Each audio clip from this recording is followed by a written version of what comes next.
Welcome to the IROS 2021 video presentation of our contributed paper, Online Verification of Impact Force Limiting Control for Physical Human-Robot Interaction. My name is Stefan, and together with Matthias Althoff, we are from the Technical University of Munich.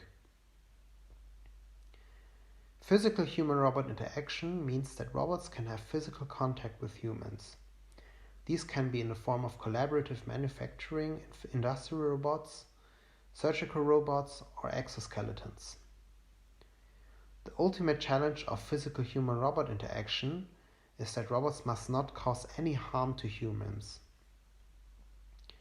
Safety, therefore, is very important, and safety verification of controllers for physical human-robot interaction has proven to be a difficult task. Especially, safety versus efficiency is often regarded as a trade-off, leading to the situation that oftentimes robots must move very slowly so that we are absolutely sure that we are safe. So this trade-off is something we want to improve. An important quantifiable safety criterion is the impact force during a collision. Usually, the force trajectory has a peak at the beginning, which is called the transient, and converges to a quasi-static force. For example, when the human is clamped between the robot and a wall. Previous studies have determined the pain limits for every body part. For example, the limit for the human hand lies at 280 Newton for the transient and 140 Newton for the quasi-static force. The problem is that for controllers to be safe, we must be able to predict possible collisions. Such force trajectories, however, are very hard to estimate, since the human body is an uncertain system. Every collision impact will be different, depending on numerous factors. Formal methods, such as reachability analysis, are very suitable to efficiently solve these kind of verification problems with uncertainties involved. I will briefly explain what reachability analysis is. Given an uncertain system, a set of initial states Z0 and the inputs of the systems, reachable sets are all possible outcomes of the system. On the right, we can see a stable system that starts from a set Z0 and despite the uncertainty, always converges to the point in the middle. Reachability analysis does the correct prediction of the gray area in one go, rather than having to do a computationally expensive Monte Carlo simulation. So the main idea which we would like to contribute to the research community is to use reachability analysis to compute reachable impact forces to verify safety. Furthermore, we use these predictions to online adapt controllers to allow safe and efficient motions. We apply our idea to a simple example: blunt impacts between the end effector of a robot versus the human hand. The most important part of verification is having a model for the physical interaction. We model collisions as a connection of a Cartesian impedance-controlled robot with a tissue impedance model of the human hand. There are two kinds of collisions.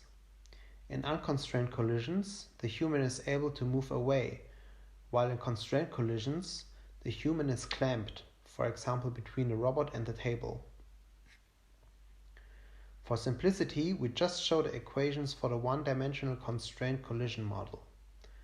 The unconstrained model, as well as the extension to 3 dimensions, are explained in the paper. We see that this is a linear time-invariant system with 2 states, the robot position xr and the robot velocity .xr.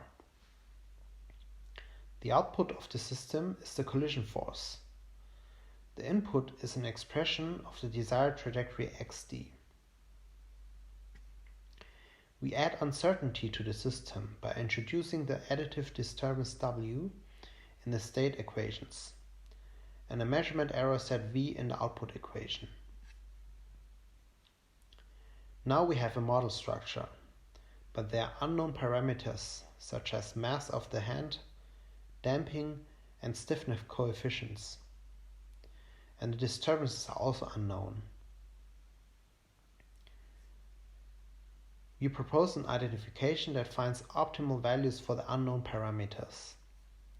The goal of the identification is that the reachable sets of the collision model are as small as possible. However, the reachable sets must be still big enough, such that they enclose all behaviors of the real robot and the real hand. This is also called reset conformance, which allows us to use a model to verify safety properties in the real world. We therefore run a series of identification tests by doing collision experiments, which was painful at times. The result is that, below, you can see that the model we have found encloses all tested collisions. Next, we talk about the online controller adaptation and verification. For that, we use Phaseif Planning, which I am going to explain in the following animation. Given is the long-term trajectory that our robot should follow.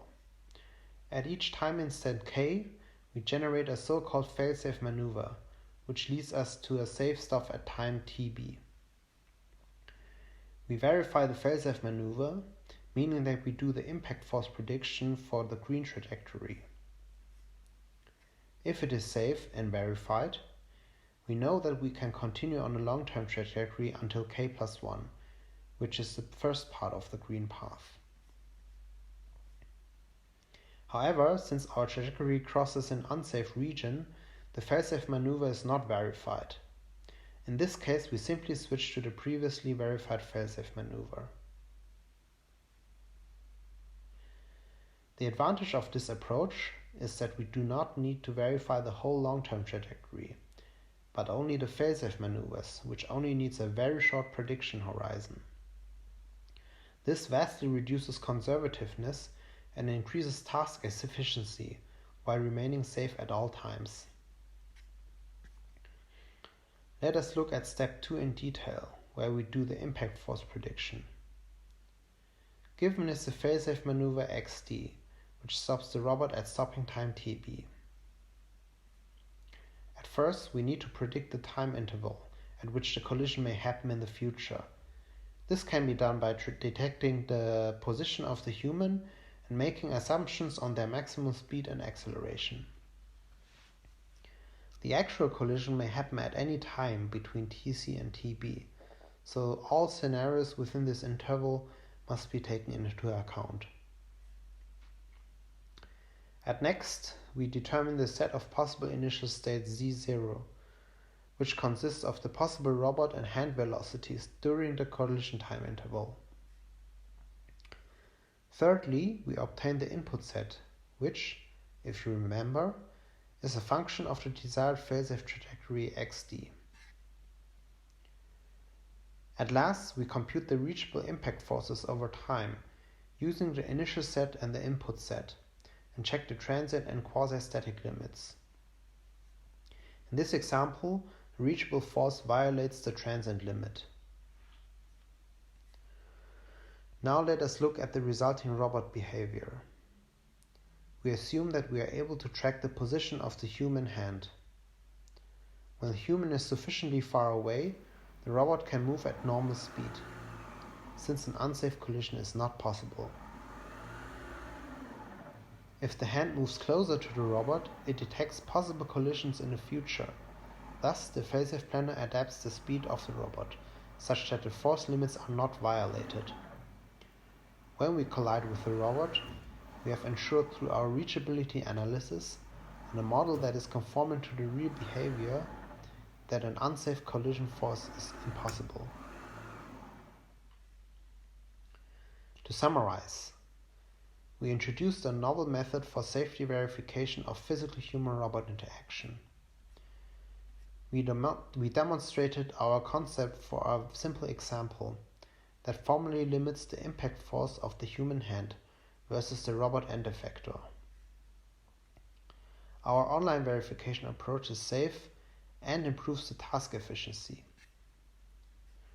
The next step is to extend the safety to the whole human body and the whole robot arm. Apart from that, we see the wide range of possible future applications of this method, which I am happy to discuss with you at the conference. Online verification can be straightforwardly applied to energy, power, and velocity limits. It should also be possible to apply it to other controllers for pHRI. For example, variable impedance control, although there will be some challenges. Thank you very much for listening.